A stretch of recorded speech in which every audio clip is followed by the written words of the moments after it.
మీరు 'రెహమాన్' గారు తీసుకుంటున్నారు ఈ సినిమాకి అనగానే చరణ్ ఫ్యాన్స్ కొంచెం ఆలోచించారు. అవునవును. షాక్ అయ్యారు. ఎందుకంటే ఈ మధ్య కాలంలో 'రెహమాన్' గారి నుంచి రావాల్సినంత మ్యూజిక్ ఆయన గొప్ప మ్యూజిక్ ఇస్తున్నా మనకు అర్థం కావట్లేదేమో. అవును. టు బి అవును. ఫ్రాంక్ అవునండి. మనకు అర్థం కావట్లేదేమో. ముఖ్యంగా తెలుగు ఆడియన్స్‌కి కనెక్ట్ అవ్వలేదు ఎందుకో. ఆ!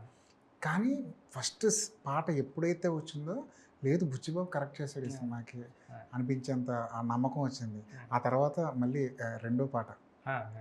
ఆ! 'రై రై రారా' సార్ 'రై రై ఇప్పుడు రా' మీరు ఐటెమ్ స్పెషల్ సాంగ్ చూస్తే స్పెషల్ సాంగ్ చాలా బావుంటది సార్. హ్మ్. అంటే ఇరక్కొట్టారండి. హ్మ్. ఆడియో మీకు బ్లాస్ట్ అయిపోద్ది. నెక్స్ట్ లెవెల్ ఇచ్చారండి ఆడియో. అసలు ఎలా ఎలా ఉంటది సార్ మీ ఇద్దరి మధ్య కాన్వర్జేషన్? ఎందుకంటే 'రెహమాన్' లెజెండరీ మ్యూజిక్ ఆ! డైరెక్టర్ గదా! ఇది కాదు నాకు ఇంకోటి ఏదో కావాలని అని మీరు అడగగలుగుతున్నారా ఆయన దగ్గర? ఒకరోజు ఒక ట్యూన్ ఇచ్చారండి. నేను దుబాయ్‌లో ఉండగా దుబాయ్ నేను, మా కో డైరెక్టర్ నరసింహారావు గారు, నా అసిస్టెంట్ డైరెక్టర్ రామన్ను, మేనేజర్ సాయి, బాబా సాయి మేము నలుగురు, ఐదుగురు దుబాయ్ వెళ్ళామండి. దుబాయ్ వెళ్తే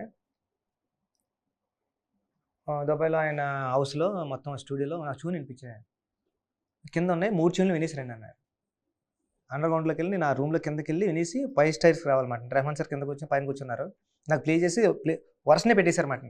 మీకు వినిపించాలంటే నాకు టెన్షన్ వస్తుంది అన్నారండి. సార్ మీరు అలా అనకండి సార్ బాబు అని. ఆయన వెళ్ళినప్పుడు అలా మీకు ట్యూన్ వినిపించాలంటే నాకు టెన్షన్‌గా ఉంటదండి అంటాను. సార్ అలా అనకండి సార్. నేను విన్నాను గానీ ఈ 3 వరుసనే ప్లే అయిపోతే మీరు మూడిట్లో ఏదో ఒకటి అన్నారండి. ప్లే చేశారండి. 3 విన్నా. పైకొచ్చానండి. సార్ ఎలా ఉందన్న? యాహ్! యాహ్! ఎలా ఉందండి? అన్నారండి. ఎలా ఉందంటే, సార్ బాలేదండి అన్నా. అంటే సెకండ్ అది విన్నారా అంటే, సార్ అది బాలేదండి అంటే, అదే థర్డ్‌ది ఉంది కదా! అది ఇంకోటి హమ్ చేశాను వోకల్ అది అంటే, సార్ అది కూడా బాలేదు సార్ అదంటే, అవునా? ఓకే అయితేని ఇంకోటి చేద్దాం. డిన్నర్‌కి బయటికెళ్దామా ఈరోజు దుబాయ్‌లో బయటికన్నారు. సార్ అక్కడ నలుగురున్నారండి. మేనేజరు, మా బాబా సాహెబ్ మేనేజరు, ఆయన కో డైరెక్టర్ గారు, నా అసిస్టెంట్ డైరెక్టర్ ఇంతమంది ఉండగా కూడా నేను ట్యూన్ రిజెక్ట్ చేస్తే, ఆయన ఓకే. ఈరోజు నైట్ ఇంకోటి ట్యూన్ చేద్దాం. రండి సరదాగా డిన్నర్‌కి ఎక్కడికెళ్దాం అన్నాడండి. నాకు ఆళ్ళున్నారు, ఆళ్ళుండగా ఈ మాట మాట్లాడకూడదని కూడా నాకు తెలియలేదండి.